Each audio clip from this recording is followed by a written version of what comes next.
Arestado ang rank 1 provincial most wanted person sa bayan ng Kapalonga, Camarines Norte. Kinilalang na arestong sospek sa alias na Jojo, 33 taong gulang, binata, service crew at residente ng naturang bayan.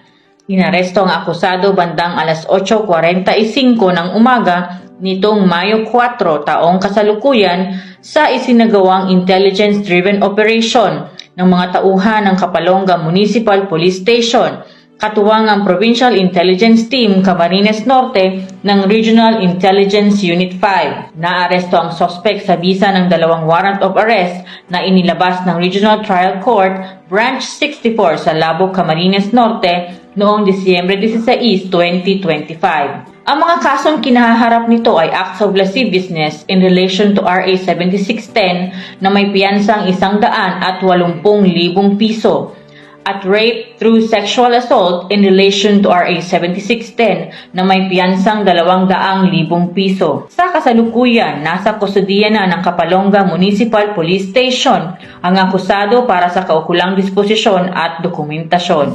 Patuloy ang pinaigting na kampanya ng kapulisan laban sa mga wanted na personalidad upang mapanatili ang kapayapaan at kaayusan ng lalawigan. Mula dito sa Camarines Norte Police Provincial Office, ako po si NUP Catherine Baitlam, nag-uulat para sa Police News Network. At ito ang bagong PNP para sa bagong Pilipinas.